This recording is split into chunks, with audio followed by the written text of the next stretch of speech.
All right, ready to dive into one of history's biggest mysteries, Atlantis. Ah, Atlantis. But we're not talking about the Disney version, okay? Right. We're going deep beyond Aquaman and talking about the theories of Marco Vigato. Okay. He's like this explorer Yeah. who's been kind of piecing together these myths and like scientific evidence and archaeological mysteries. So like Indiana Jones meets Graham Hancock with like a cosmic twist. Exactly. Okay, I'm intrigued. So Vigato, he doesn't start with like the crazy stuff. He starts with something real, the Younger Dryas, period. Oh yeah, the Younger Dryas. So imagine the Earth is finally thawing out from the last ice age. Everything's warming up, mammoths are roaming around, saber-toothed cats are, well, doing their thing. And then, boom, temperatures just plummet, like seriously plunge. The planet gets thrown into this like mega freeze for over 1,000 years. Wow, that's wild. So like spring just never came. Basically, it's like Earth hit the snooze button on good weather and everything went haywire. Talk about a climate disaster. But Vigato, he doesn't just describe this icy apocalypse. He connects it to, well, to the downfall of a civilization. And there's this site in Turkey, Göbekli Tepe. Right, Göbekli Tepe. Which might just be like the biggest piece of evidence for his theory. It's one of those things that makes you rethink everything you thought you knew about history. It's like finding a hidden level in a video game. Exactly. One that changes the whole game. So we're talking about structures that are over 11,000 years old. I mean, that's older than agriculture, older than pottery, older than the wheel. No way. Yeah, but there they are. These massive stone pillars, all carved with these intricate designs and arranged in these perfect circles. It's like a prehistoric Stonehenge, Yeah. but even more awesome. Yeah, it's mind-blowing. So if it wasn't hunter-gatherers building these things, who was it? Right. Could it be a civilization wiped out by the Younger Dryas? It's possible. And this is where Vigato brings in, like, another clue. Plato's Atlantis. Ugh, Plato. Yeah, Yeah, the philosopher guy. the Cave in Shadows guy. Yeah, him. So he didn't just talk about Atlantis as some fairy tale. Right. He actually presented it as a real historical place. In his books, Timaeus and Critias, he describes this island nation. It's situated beyond the Pillars of Hercules. Which is what we call the Strait of Gibraltar today. Right, the Strait of Gibraltar. And he describes this like really advanced society with a capital city organized in these rings of land and water, with mountains, plains, everything. Sounds pretty amazing. Doesn't it? And get this, there's this submerged plateau west of Gibraltar, the Azores Plateau. And it actually kind of matches Plato's description. Really? Yeah. And while it's underwater now, some people think it might have been above sea level back then, 12,000 years ago, right when the Younger Dryas was happening. It's like those moments in a mystery novel when you find a clue that just clicks. Yeah. But the tricky part is, finding hard proof. We're talking about events from thousands of years ago. Yeah. It's not like digging up a dinosaur bone. But here's the thing. This is only the beginning. Oh. There's a whole bunch of myths and legends that kind of back up the Atlantis story. Like echoes. You mean like whispers of a lost paradise swallowed by the sea? Yeah, exactly. Like all over the world, there are these ancient stories with basically the same plot. Like a global game of telephone, but with myths instead of gossip. Yes, and it's not just flood myths.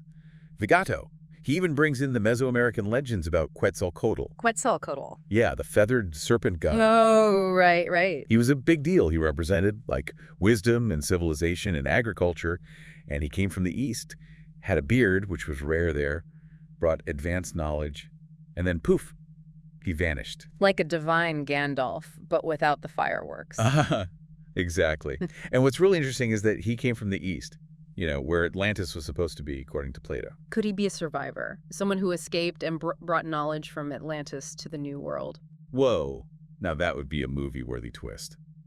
And speaking of clues, have you noticed how often serpents show up in ancient mythology? It's like they're in every culture's greatest hits album. It's true. Serpents everywhere. But what if it's not just about snakes? What if they were, like, symbols for something else? Like what? Comets. Imagine a comet streaking across the sky. It would look kind of like a fiery serpent, wouldn't it? Yeah, I guess so. And a lot of ancient cultures saw comets as, like, bad omens, Right. signs of disaster. Exactly. Like in the movie Melancholia, when that rogue planet is heading for Earth and everyone's freaking out. Oh, yeah, I see what you mean. Comets definitely have that apocalyptic vibe. And there's this really cool example at the Pyramid of Oaxaca in Mexico. This place was dedicated to Quetzalcoatl, and it has all these carvings of a sinking island, a burning temple, and guess what? Serpents. Everywhere. Like a prehistoric comic strip depicting a cosmic catastrophe. Wow, so we've got a potential lost civilization, a comet impact, global myths about a sunken paradise, and mysterious serpent imagery. It's like we're piecing together this massive puzzle, but with pieces scattered across time and continents. A puzzle that might rewrite history as we know it. But wait, there's more. Vigato also explores the esoteric side of Atlantis, the idea that it's more than just a physical place. It's like going from digging in the dirt to deep philosophical thinking. So we're talking about Atlantis as a symbol, a representation of something deeper. Exactly. Okay. In esoteric traditions, Atlantis is seen as this golden age, when humanity was more spiritually advanced and in tune with nature. Like an avatar before everything went wrong. Yeah. So it's not just about finding a lost city underwater. It's also about, rediscovering something within ourselves. I like that. It adds another layer to the whole mystery. But if Atlantis was so advanced, where did all their technology go? We're not exactly tripping over Atlantean iPhones, are we? That's one of the biggest questions, isn't it? Yeah. The lack of physical evidence. But what if their technology wasn't like ours? What if they mastered, energy fields, life force, or even gravity? Whoa. Hold on. Are we talking Star Wars here? Atlanteans with lightsabers, levitating stuff with the Force? Uh-huh. Maybe not lightsabers. But the idea is that their technology might have been more in sync with nature, more organic. Maybe they used materials that, decayed over time, leaving no trace. Or what if their knowledge wasn't written down? What if it was passed down orally, through secret societies, esoteric teachings, like a code hidden in myths and symbols? Like a real-life Da Vinci Code, but instead of the Holy Grail, we're looking for the secrets of Atlantis. A hidden wisdom passed down through generations. Exactly. And who knows, maybe the answers are right in front of us, hidden in plain sight. Ooh, I like that. Okay, but before we get too deep into the esoteric stuff, let's circle back to those genetic clues we talked about earlier. Haplogroup X, our negative blood. Yes. The DNA whispers. Do those markers really suggest there could be Atlantean descendants walking around today? Like sleeper agents with Atlantean blood just waiting for their moment? Well, it's still early days in the research, but those distribution patterns are definitely intriguing. The fact that we find them clustered in locations connected to Atlantis myths does make you wonder. Imagine taking one of those ancestry DNA tests and finding out you're not just 10% Irish, but a direct descendant of an Atlantean high priestess. Talk about a family history plot twist. Okay, so we've got these genetic clues, esoteric interpretations, hints from myths and legends. It's like building a case for Atlantis, but the evidence is it's mostly circumstantial. It's like a giant jigsaw puzzle with some of the pieces missing. So where do we go from here? How do we get past the speculation and get closer to, if not the truth, at least a better understanding? That's the challenge, isn't it? We need to be open to new ideas, but also be critical thinkers. It's like walking a tightrope between skepticism and wonder. So it's not about blindly believing everything we hear, but it's also not about dismissing things just because they sound crazy. Right. It's about finding that balance, following the evidence wherever it leads, even if it takes us down some unexpected paths. Okay, I like that, like a good detective. Exactly. But, I can't help but wonder, if Atlantis was real, what other secrets are out there? Ooh, good question. What if there's this whole hidden library of knowledge just waiting to be discovered? Like a real-life national treasure adventure. Now that's a thought that should keep us all exploring and asking questions. The world is full of mysteries, and sometimes the most incredible discoveries are the ones we least expect. So are you saying truth can be stranger than fiction? And maybe, just maybe, Atlantis is more than just a myth. Perhaps. But I think the answer lies not in ancient ruins or DNA, but in our own willingness to keep searching, to keep questioning, and to never lose that sense of wonder. Ooh, deep. I feel like that should be on a motivational poster. Keep searching, keep questioning, keep wondering. But before we get too lost in existential thoughts, maybe we should take a little break and then come back to the Atlantis Enigma Part 2. Sounds good to me. Wait, what? welcome back. As we kind of dig deeper into these Atlantis mysteries, it's like we're stepping into Plato's allegory of the cave, you know?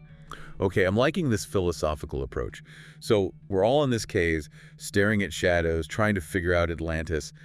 But how do we even begin to make sense of these shadows? Well, maybe one way is to shift our focus. Instead of looking for, like, concrete evidence, we could look at the esoteric interpretations.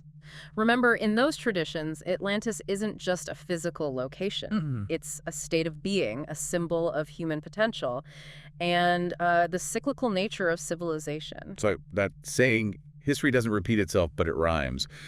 Are we saying that Atlantis could be a metaphor for how empires rise and fall? Yeah, exactly. Think about it, the classic Atlantis story. This powerful, advanced civilization that ends up destroying itself.